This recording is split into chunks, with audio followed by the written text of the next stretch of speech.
to use a certain amount of guys, get them action. It's been a little bit, heck, even Deloy started a game for us, but some time will pass. So you'd like to keep guys in somewhat of a rhythm, but it's also an imperfect time of year. So they need to be willing to go at whatever time and take on whatever role, which there literally could be something come up where it's the first time they've done it all year. But you take the ball and you run with it because it's the same deal. We're in a race to get 27 outs, and however we can get them, we'll take it. So we'd like to use those guys, as many of them as possible, and not wear anyone out to the point where they're breaking their record for personal amount of pitches thrown. And then to prepare the right way, so we're in a rhythm of even staying hydrated, you name it, but make sure preparation is going the way that it's been most of the year for us, because I believe firmly it'll bleed into the game if we're doing that. You kind of touched on it there, but always being mindful of pitch counts, but even more so maybe this week in Hoover, knowing what's coming up. Yeah, a little bit. I think if you look at our innings pitched, they're spread out. We always try and do that. The 10-run rule kind of messes with it a little bit, but they're spread out pretty good. So even though certain guys have made a bunch of appearances for us, no one has really, kind of maxed out innings. I think Drew is in a position where he'll come close to what he did last year. I don't even know what his number was, but he's kind of held a steady pace. But there's been a lot of games, too, where he's frustrated. He's only at 100, but he feels good and he can keep on going. So I don't know what that magic number is for each guy, but I do think we have a sense of how much they've been asked of this year and what they're capable of doing. And I think we're in a good spot. So, yeah, don't want to go crazy, but again, I think we're in a good spot. How good has Dylan Dreiling been for you guys? And is there an element where he maybe doesn't get noticed as much outside this program as a guy that does what he does typically would? Well, he's a draft-eligible sophomore, and I think he's getting noticed plenty by the people that'll take him away from us. So maybe that's what matters most. I don't know how much applause he gets online at times when he does things, but when his time is done, he's going to have about as many highlights as anybody that's played here, and only had done it in a short amount of time, and a lot of those coming as a freshman. Not only that, a lot of them coming off the bench as a freshman where he wasn't getting as many repetitions as other people. So I don't know how you pick one guy apart and say we would be the same team without him, and I don't know how you do it the other way too. It's been, if you look at every day, you could say one day, well, this is the key player, or this was the best pitcher. But if you look at every day that we've been here on campus since August, I wouldn't want to be without anyone that's with our team currently. And I don't know that we could accomplish what we've been able to do thus far without all of them being involved. And it could be anyone on any given day that's the hero, but everyone seems to be involved when we're playing. I think coming into this weekend, or maybe it was last, he was leading the team in RBIs with 54. Other than his spot in the lineup, what is that a testament to that he's able to produce that way? I think keeping calm.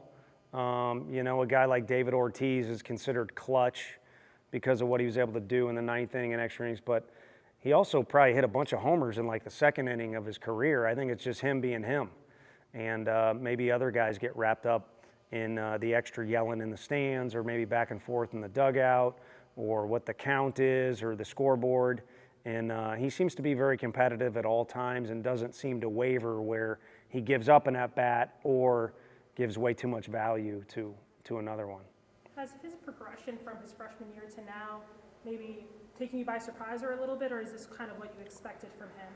No, I mean, recruiting, the rules have changed a little bit. If you date back to when we first watched him, he was recruited by our staff as a pitcher and an outfielder. So the pitching has definitely gone away. So if you look at the whole progression, it makes you smile, laugh, appreciate where he's at. But if you just talk about from day one, he has always shown the ability to hit.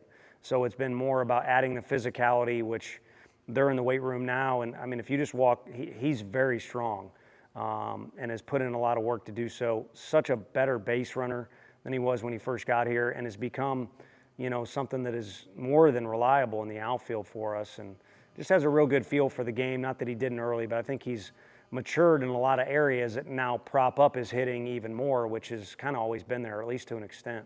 Is there less of a worry about Hoover hampering your NCAA tournament preparation when you know you're going to be hosting that first weekend? Maybe. I hadn't thought of it that way, but, if you go, some teams will leave Saturday, stay in Hoover Saturday night, and if they win it, they would stay in Hoover all the way till Sunday. Or even I was on a team, previously where we stayed Sunday night after we played in the finals. So if you were then to go on the road for a regional after that, that is a lot of hotel room nights. And it's not like you can't perform under those circumstances.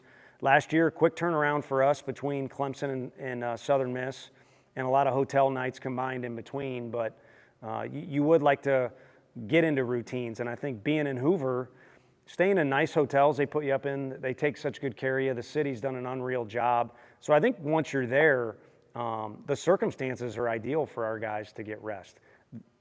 Once you're on the field there, it's chaos. It's a tournament. Who knows? There's rain delays and things like that. So it's up to them and up to us to help them to manage, their workload a little bit. But these aren't guys that have been in the NBA since they got drafted out of high school. Workload is probably a little over-exaggerated. Let's go into Burke, his transformation of being a really good defensive first baseman. I think taking pride in it.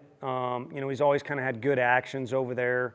And I think taking pride in it and then making adjustments. There's been some guys on our team, and our team in general has reflected that. We've kind of continued to push forward a little bit. We've talked about that in here with you guys. Like, we don't have our final set rotation or this or that. I mean, we kind of settled into, for the most part, some stuff, but there's still some variability. There's still some areas where you can see guys getting better. We've started to, don't get picked off on a couple line drive balls this weekend was huge for us. Maybe goes unnoticed, but for coaches, those are things maybe we're doing better now than we were. And so he's just taking pride in it and continued to evolve a little bit. But I think the root of how he is as a teammate with the other first baseman and how he plays the game and approaches it. His best coach here is Luke Lipsius, and that's saying a lot because him and Josh are pretty dang close. But Luke gets a lot of credit for that. It's kind of cool to see the team element on the current team, but also if you go outside of our inner family circle right now, there's some spokes coming off that, if that makes sense. Tony, you talked about maturity. Is this team built to handle the grind of tournament play? Yeah, I think so because of experience of, seeing what it looks like, but then also knowing what it takes to navigate it. Because what can happen, and a freshman can go out and have a phenomenal season. We got some freshmen doing well for us. A lot of times what hurts a freshman is not the ability. They're just so dang eager. I want to.